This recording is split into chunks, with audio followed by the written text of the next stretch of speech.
اور اس کے بعد آہستہ آہستہ قدموں سے اس طرف چل پڑا اور لڑکی کے پاس پہنچ گیا جس نے اسے اپنے قریب محسوس کر کے گردن اٹھائی تھی۔ وہ لوگ لڑکی کو بھی مردہ قرار دے رہے تھے۔ کچھ لمحے وہ سوچتا رہا اور اس کے بعد آہستہ قدموں سے اس طرف چل پڑا اور لڑکی کے پاس پہنچ گیا۔ تھوڑی دیر خاموش رہنے کے بعد اس نے کہا، سنو، کیا تم میری آواز سن سکتی ہو؟ کیا تم مجھے بتا سکتی ہو کہ جو احساس اس وقت میرے دل میں ہے وہ غلط ہے یا ٹھیک ہے؟ مجھے یوں لگ رہا ہے جیسے میں ایک بے جسم وجود ہوں۔ مجھے ایک عجیب سی کیفیت کا احساس ہو رہا ہے۔ کیا یہ سچ ہے کہ میں اس وقت ایک زندہ وجود نہیں ہوں؟ لڑکی نے مغموم نگاہوں سے اسے دیکھا اور پھر بولی، تم زندہ ہو، لیکن ان لوگوں نے تمہیں بے جسمی کی سزا دی ہے کیونکہ یہ سب آتمائیں ہیں، ان کا کوئی جیتا وجود نہیں ہے۔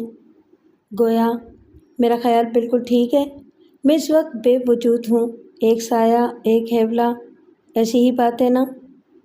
ہاں، تم مجھ سے کچھ دیر باتیں کر سکتی ہو؟ میں تم سے کچھ کہنا چاہتا ہوں۔ لڑکی نے بدستور مغموم انداز میں گردن ہلا دی۔ کیا تم ایک جیتا جاگتا وجود نہیں ہو؟ کیا تم زندہ نہیں ہو؟ اس نے سر جھکائے جھکائے نفی میں گردن ہلا دی اور شاہ زیب ایک ٹھنڈی سانس لے کر رہ گیا۔ پہلی بار شاہ زیب کو ایک عجیب سی کیفیت کا احساس ہوا تھا۔ بوڑھے کھمن کے الفاظ اس کے کانوں میں گونج رہے تھے، تو چپ ہو جا دھنوانی، بہت ہو گیا، میری آنکھوں سے کچھ چھپ نہیں سکتا۔ میں جانتا ہوں کہ تم اس کے پریم میں گرفتار ہو گئی ہے۔ یہ لڑکا ہمارے دھرم کا نہیں اور تو اس سے پریم نہیں کر سکتی۔ شاہ زیب کو یوں لگ رہا تھا جیسے بے شمار کہانیاں اس کے ذہن میں زندہ ہو گئی ہوں۔ روحیں بھی کسی کو چاہ سکتی ہیں، ایسے کچھ واقعات اس نے پڑھے تھے۔ لڑکی نے کہا، اور اب تو اسی بے جسمی کے عالم میں رہے گا۔ کیا یہ لوگ مجھے ہلاک کرنا چاہتے تھے؟ نہ جانے کس طرح شاہ زیب کے منہ سے نکل گیا۔ نہیں، یہ لوگ تجھے ابھی ہلاک نہیں کریں گے، مگر ان کا مقصد یہی ہے کہ تیرے پریوار کو اتنا نقصان پہنچایا جائے کہ تم لوگ ان کی بات مان لو۔ دھنوانی، میں جس عالم میں بھی ہوں کم از کم تجھے اس بارے میں معلوم ہے۔ میں یہ نہیں کہتا کہ تو میری مدد کر کے ان سے دشمنی مول لے، لیکن میں نے تیرے الفاظ سنے ہیں۔ میں نے تجھے اس صندوق کی کیسے رہائی دلائی تھی، اس میں میرا کوئی کمال نہیں تھا۔ صندوق میں کیا ہے یہ میں نہیں جانتا تھا۔ اب تو بھی اگر اس بات کو مانتی ہے کہ میں نے احسان کیا ہے تو ایک احسان مجھ پر بھی کر، مجھے ان سارے واقعات کے بارے میں بتا۔ دھنوانی نے کہا اور ایک بار پھر آگے بڑھ گئی۔ شاہ زیب اس کے پیچھے پیچھے قدم بڑھاتا ہوا چلتا رہا۔ شاہ زیب چند ہی قدم چلا تھا کہ اسے یوں لگا جیسے پورے ماحول میں ایک نمایاں تبدیلی پیدا ہو گئی ہو، کوئی انوکھی بات ہوئی ہو۔ شاہ زیب نے ادھر ادھر دیکھا۔ انوکھی بات ہوئی تھی اور وہ یہ کہ ماحول ایک دم بدل گیا تھا۔ یہ ایک پرفضا جگہ تھی۔ دھنوانی نے ایک طرف اشارہ کر کے کہا، بیٹھ جا، میں تجھے تفصیل بتاتی ہوں۔ تو نے مجھے قید سے بچایا تھا، تو نے مجھے قید سے رہائی دلائی تھی، ورنہ شاید میں ہمیشہ اسی صندوق میں بند رہتی۔ کسی اور کا کچھ بگڑتا نہ بگڑتا، پر مجھے کوئی اس قید سے نہیں نکال سکتا تھا۔ مگر دھنوانی، تمہیں قید کس نے کیا تھا؟ شاہ زیب نے سوال کیا۔ تیرے پتا اورنگ زیب نے، دھنوانی مغموم لہجے میں بولی۔ کیوں؟ شاہ زیب نے سوال کیا اور وہ گردن جھکا کر کچھ سوچنے لگی، پھر بولی، ان لوگوں نے اب مجھ سے دشمنی باندھ لی ہے اور آنے والے سمے میں نہیں کہہ سکتی کہ وہ میرے ساتھ کیا سلوک کریں۔ کاش میں تیرے لیے کچھ کر سکتا دھنوانی، شاہ زیب نے کہا۔ دھنوانی تھوڑی دیر تک سوچتی رہی، اس کے بعد بولی، تمہیں پتہ ہے میرے بارے میں کیا کہا گیا تھا؟ میں جیتی نہیں ہوں، میں بس ایک آتما ہوں جو سنسار میں بھٹک رہی ہے، لیکن میرے کندھوں پر ایک ذمہ داری ہے۔ روح پر کیا ذمہ داری ہو سکتی ہے؟ شاہ زیب نے سوال کیا۔ میں تجھے وہی بتا رہی ہوں، بہت پرانی بات ہے۔ تجھے اپنے پردادا مرزا تیمور بیگ کے بارے میں کچھ معلوم ہے؟ صرف اتنا کہ وہ بہت بڑے زمیندار تھے اور تھوڑے سے سخت مزاج بھی تھے۔ دھنوانی آہستہ سے ہنسی، پھر بولی، تھوڑے سے سخت مزاج؟ کیا تو نے استخانے میں انسانی جسموں کے وہ پنجر نہیں دیکھے؟ شاہ زیب چونک پڑا۔